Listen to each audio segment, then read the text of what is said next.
Hello, and welcome back to your small business resource.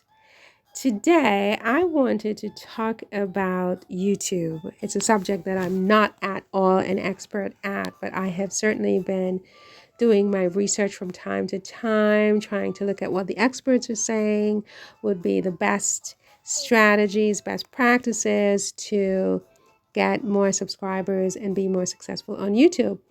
We can all agree that YouTube has become an indispensable platform for small businesses seeking to achieve remarkable success in today's digital landscape, right? So here's a precise breakdown of how your small business can leverage YouTube for unparalleled growth. And this is according to what I've learned, not necessarily about what I have mastered, as I'm still a work in progress myself with this.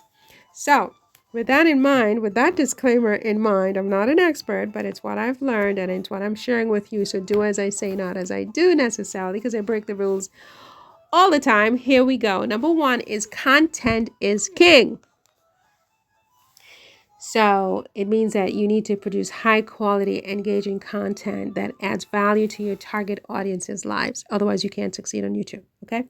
Whether it's tutorials, product reviews, behind the scenes footage, or customer testimonials, you want to create content that resonates with your viewers and showcases your brand's personality. Okay. If you're not doing that, you can't succeed. That's what I've learned. Okay. Number two, you want to optimize for search. So you want to implement SEO best practices to ensure your video ranks higher in YouTube search results. Use relevant keywords in your video titles, descriptions, and tags to increase visibility and attract organic traffic to your channel. And that's something that I'm not very good at, in terms of like descriptions and tags. I typically skip those. And apparently that's really, really not good if you want to attract organic traffic and increase your visibility on YouTube and get YouTube to recommend your videos, right? You want to have descriptions and tags in all of your videos. Number three, consistency is king. You want to maintain a consistent uploading schedule to keep your audience engaged and coming back for more. Whether it's weekly uploads or bi-monthly releases, you want to stick to a schedule that works for you and your audience. For example, on this particular channel, you know that I'm not very consistent, right? And that's not good. I know that's not good. I need to change that. I need to improve that. So with this, you need to do as I say, not as I do. Be consistent. Number four, you want to engage with your audience on YouTube. So you want to foster a community by actively responding to comments, messages, and feedback from your viewers, right? And you want to encourage discussions, you want to ask for input, and you want to incorporate viewer suggestions into your content strategy to strengthen your relationship with your audience, because your audience, they're kind of like your clients. Like without them, you don't have a business, right? So you need to have an audience, and they need to know that you appreciate them, you see them, you hear them, you want to have them back, every day if possible, and that you respect them, right? And so that's very important. The other thing is you want to collaborate and cross promote. Now, on YouTube, that can be tricky because you can try to collaborate and cross promote all you want, but if the other person is not interested in collaborating with you and cross promoting your work, it sort of defeats the purpose, and I have found that on YouTube, people are not really huge into cross promoting or collaborating. Not too much, right? But there are some who do. And where possible, you want to partner with other YouTubers, influencers, or complementary businesses to expand your reach and attract new subscribers. You want to cross promote each other's content, and you want to leverage each other's audiences to drive traffic to your respective channels. Okay, it's just like that. Now, finally, number six is you want to utilize YouTube ads, and you want to invest in YouTube ads to reach a broader audience and promote your products or services.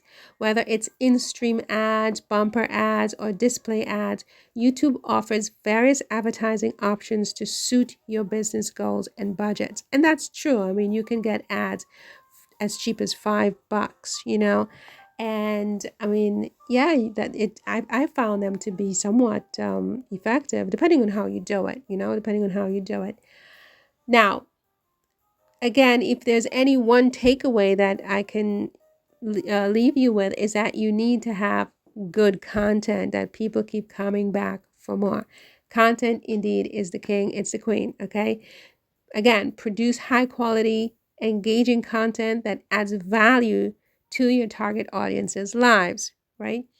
Whether it's tutorials, product reviews, behind the scenes footage, or customer testimonials, or even if it's just gossip, right? Even if it's just gossip, you want to create content that resonates with your viewers, okay? And showcases your brand's personality. So you don't want to be too bland. And that's another area where I personally could probably improve, is that I could potentially be seen as bland. And, YouTubers who are very successful, they have a lot of personality, right?